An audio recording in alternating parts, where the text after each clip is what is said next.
I'm good. I'm good. How you doing? I'm doing pretty good, man. I'm excited to kick off this Hope Dealer series while we'll be taking turns interviewing different people who are integral to our goal of bringing hope to our hood, man. So I'm happy to have you here today. I appreciate that. I'm happy to be here today too. Awesome. So I'd like to first get you to tell the listeners a little bit about yourself. Tell them how old you are, where you grew up, and just give them a little bit of background. If I ask who is Javen Bennett, how would you answer that question? For starters, my name is Javen Bennett. I'm 18 years old. I grew up on 22nd Street on Tamarind Avenue. I've been a part of the program for 5 years now.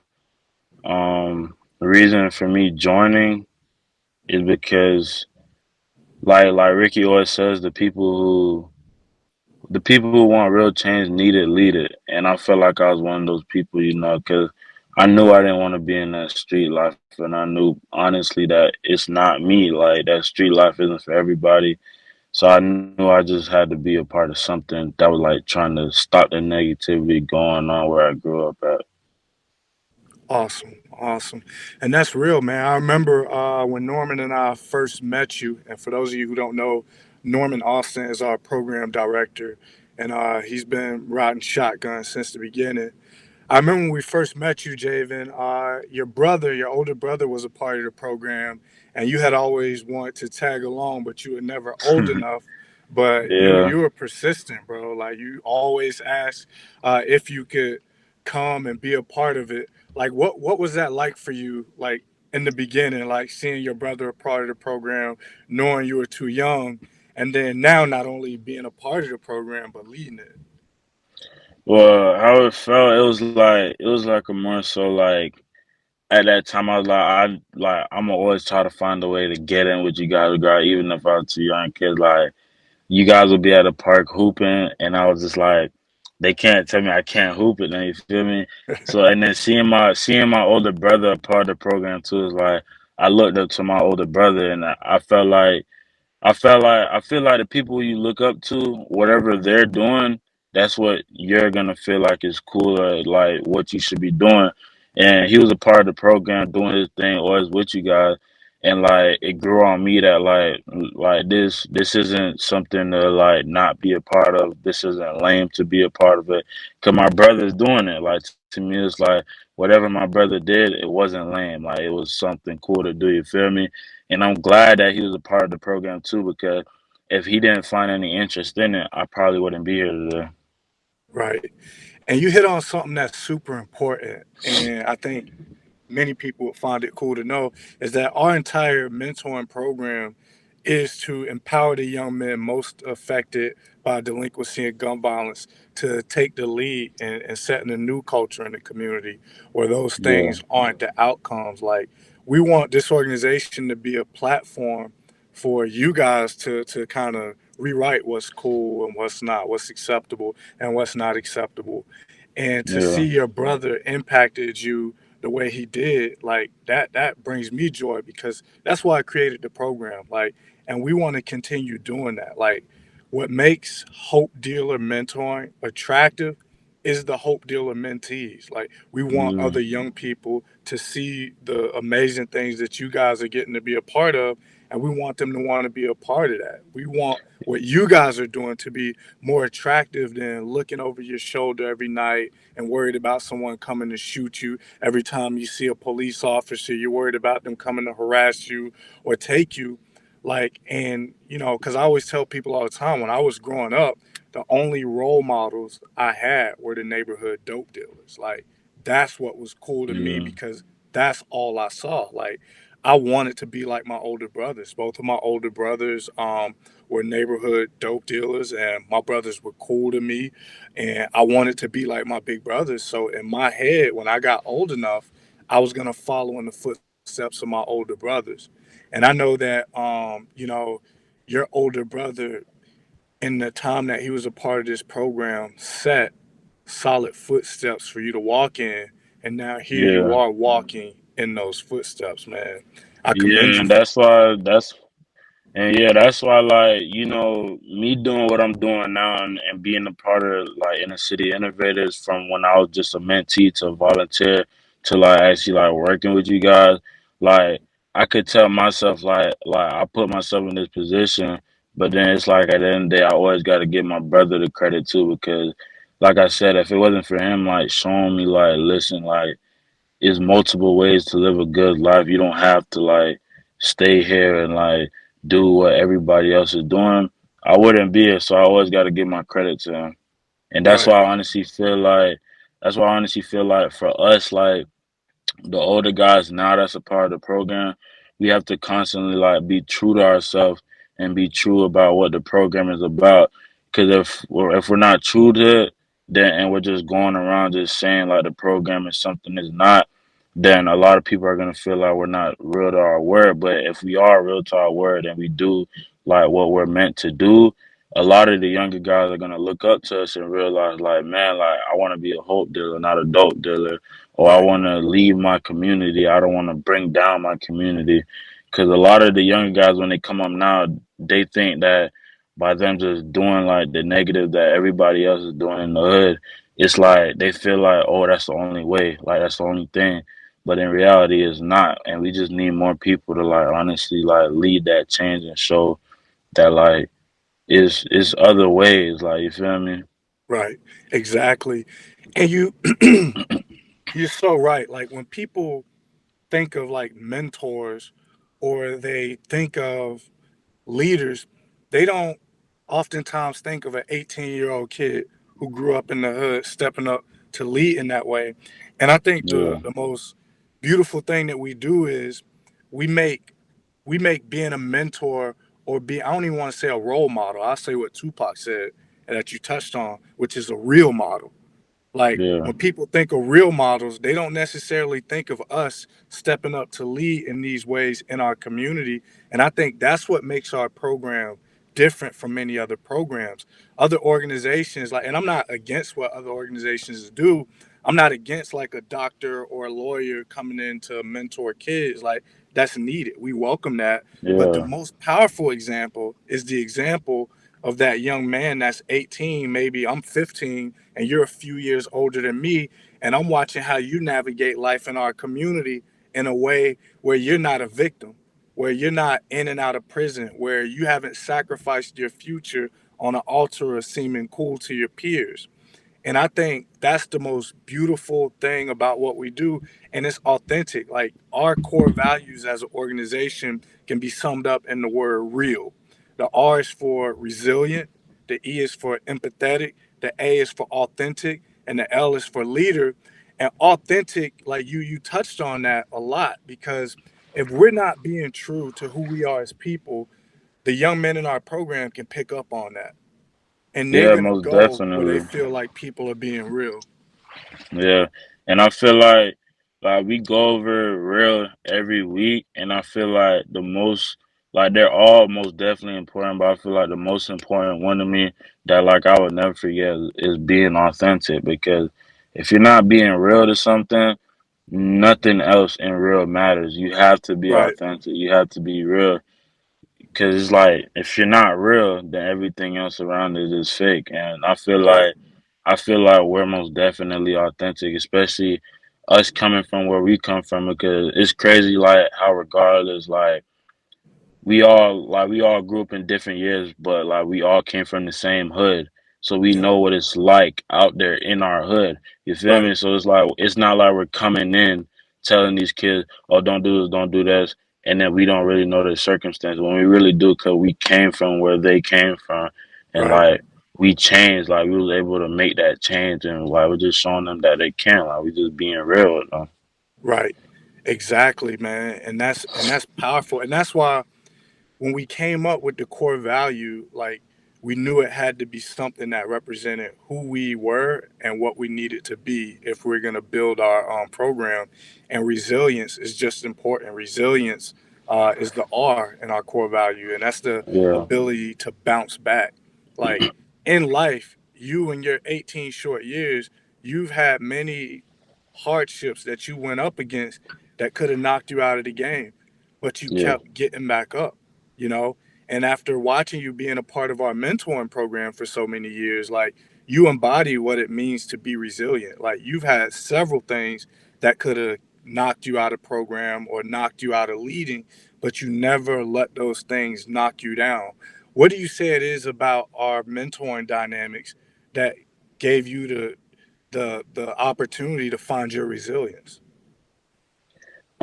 Honestly, just from watching you and Norm, and along with like the other guys that were in the program or still in the program, the older guys, the guys that are older than me, as in like Raymond also, and Earl and Mervin and all them.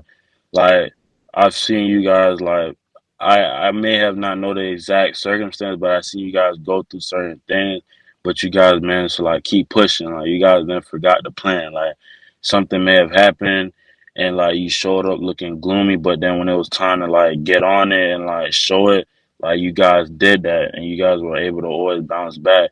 And I that made me realize like and that made me realize at that time, like Ray said too, is like my issues weren't even that big to like make me like fall down and like stay down. You feel me? Because like you guys were probably going through worse things than me, but you guys managed to always show up and be strong and like Mhm. show your real self, regardless at the end of the day. Because you guys knew that you guys had a plan to show, and that just like washed over on me, and which is why I like continue to be resilient and stand up.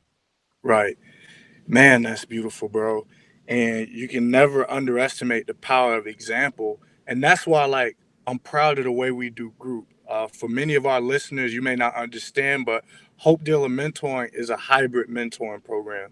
So we combine elements of group mentoring, individual mentoring, and peer to peer mentoring, and we meet as a group every Wednesday night. The boys meet every Thursday night. The girls meet, and throughout the week, we have our smaller groups and one-on-ones.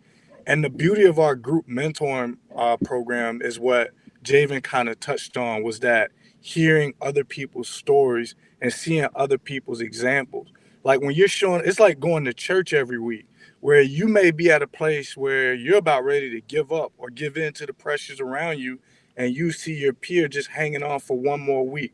For one more Yeah, week, he's staying strong and he's pushing through and he's doing what he needs to do to overcome the adversity. And sometimes that's all you need. And that's the power of keeping these young men together. And like you said earlier, like we're all like Norman and I may have grown up in a different time, but we're from the same community. And while the yeah, years might have changed, the struggles that we have to overcome to become men are pretty much the same. And yeah, that's how we empower each other through our experiences. Because if Norm and I are able to say, look, bro, when we were your age, here's how peer presence or peer pressure influenced us into some bad decisions. If you can get yourself out of this by using these tools, use them. It makes us all wiser. You know what I'm saying? So I yeah, think that's an important part you brought up. The next, the E in our and if y'all having trouble following on, we basically giving y'all a little recap of our core values. And the first one was resilience. The second core value is empathy. Empathy is such a huge part of what we do here. And reason being, right, when I first was getting started in this work, I saw there were always two different types of people who came from the hood, right?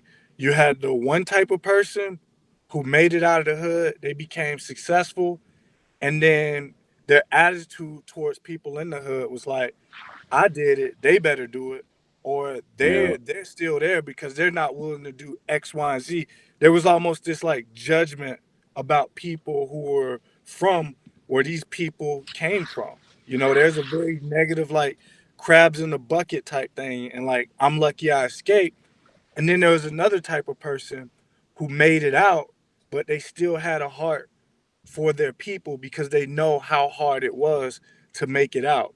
And I'm that type of person, man. When I was growing up, some of my role models were Malcolm X, Tupac Shakur, and like guys like that who, even though they made it where they were going, they never forgot the people who were left behind and the plights associated with life in their community.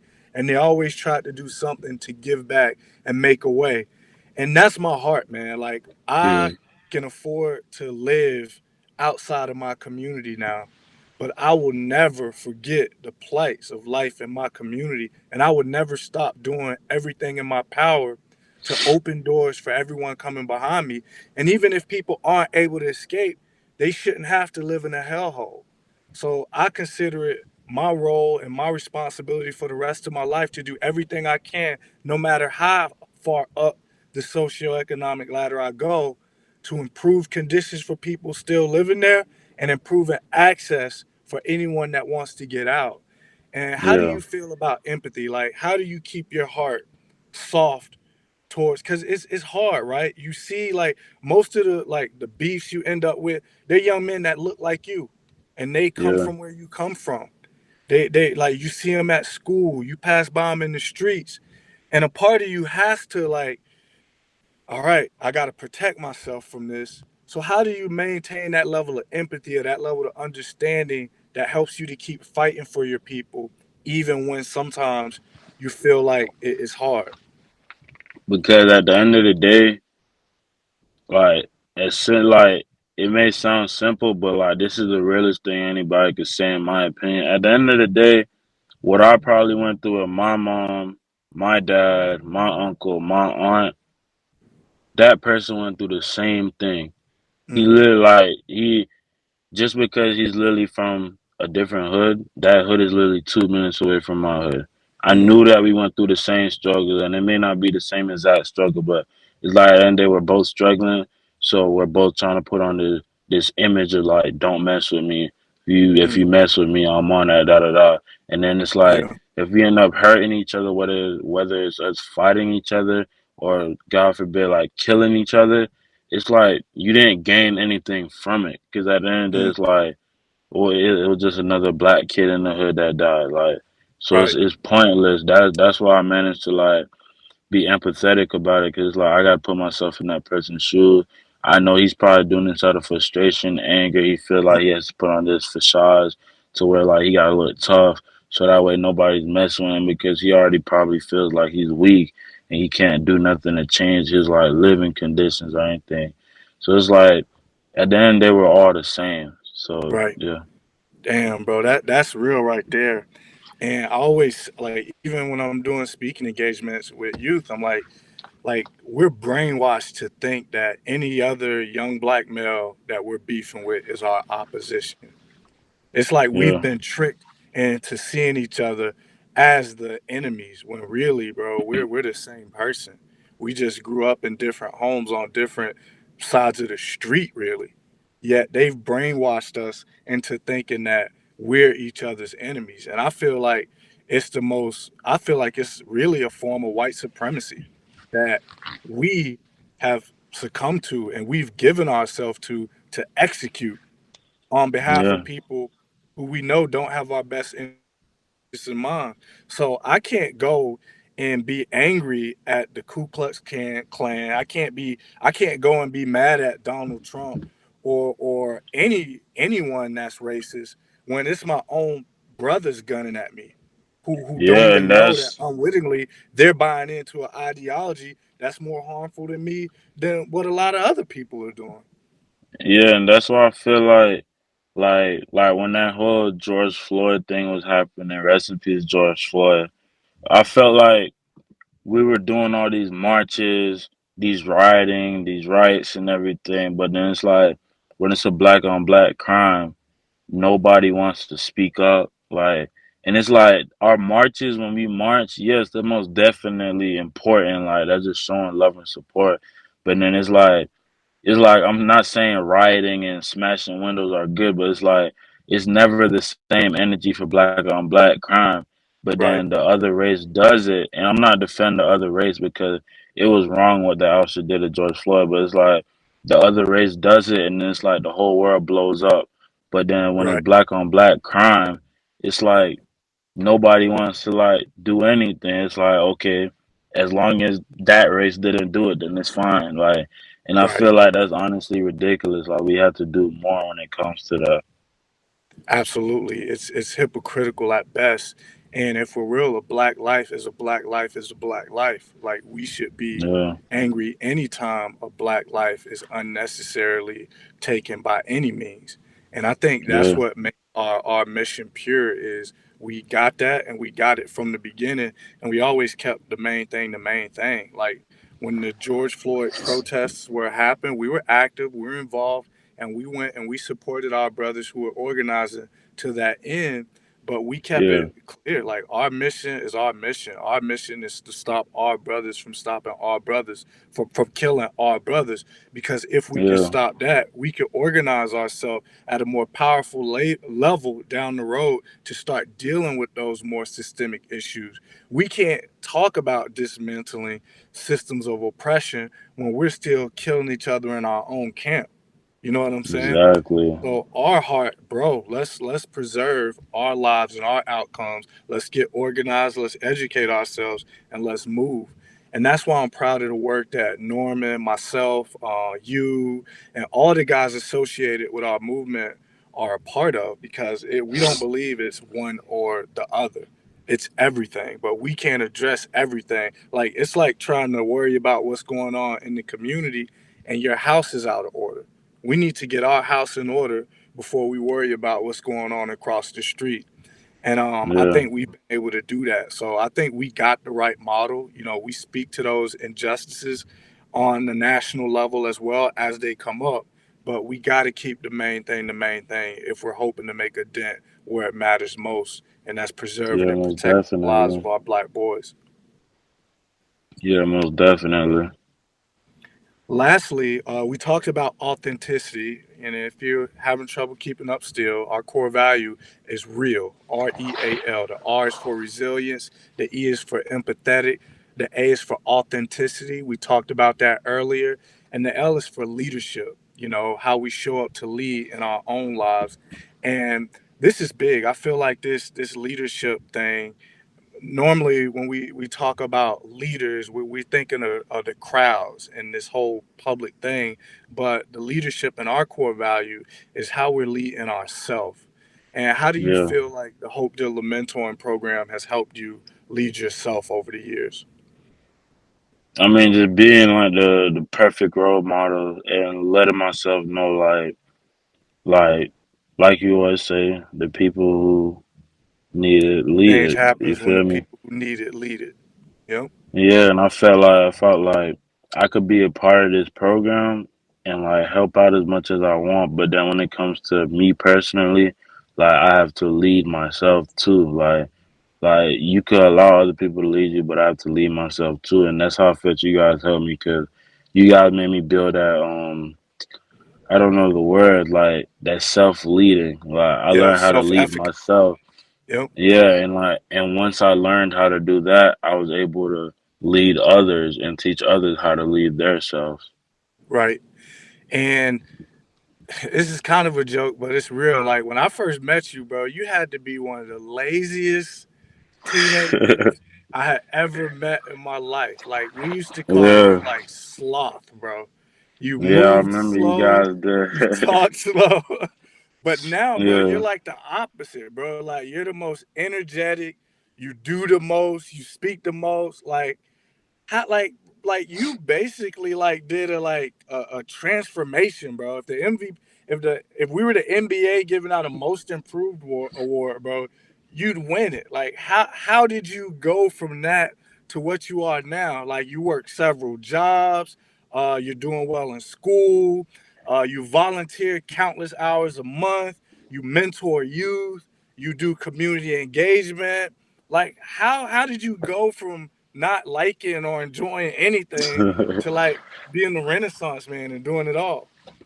honestly, it's because like since joining the program and even before and like even afterwards too, it's like I would have multiple nights where I felt like, bro, I gotta do something to change.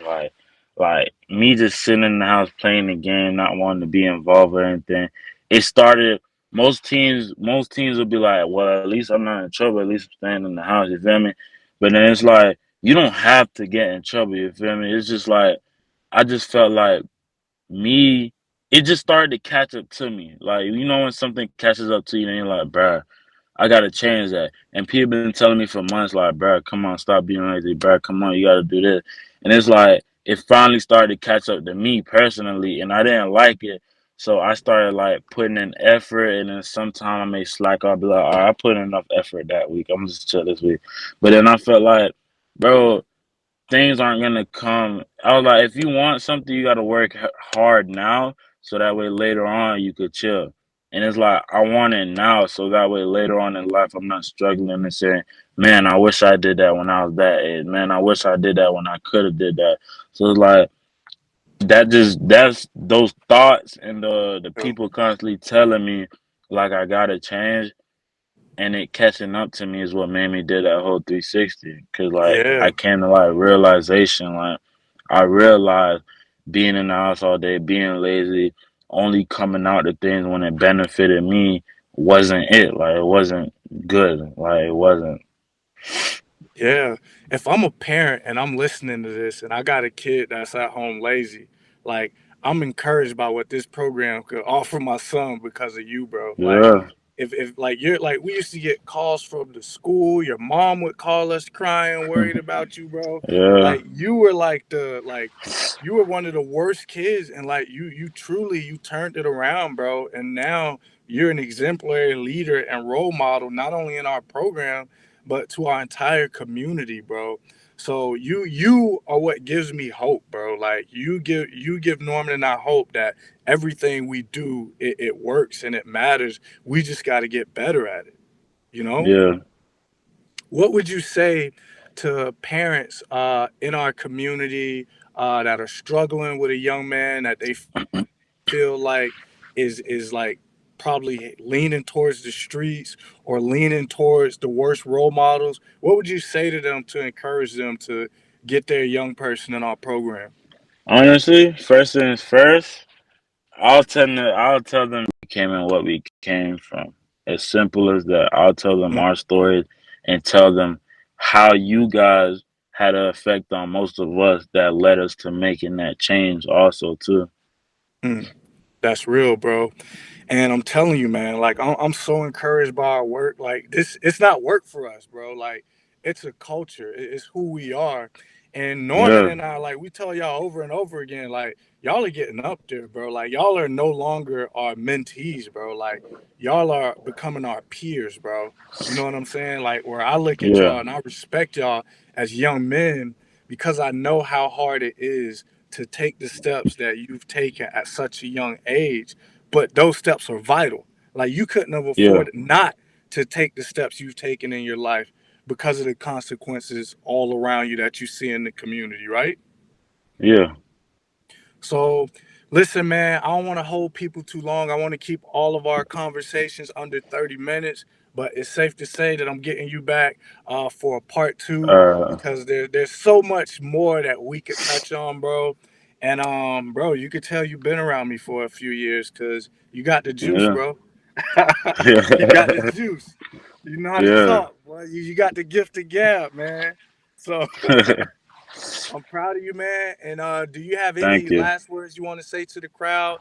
You got any YouTube channels you want them to follow? I know we ain't get into that. We'll save that for part two. But leave any last words you got, man, where people could find you if you want to be reached.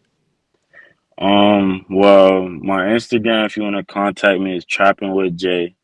My YouTube channel is Trap Reacts, and honestly, my last words is keep bringing hope to your neighborhood, not any neighborhood. Honestly, any neighborhood, just keep bringing hope to wherever you guys are from.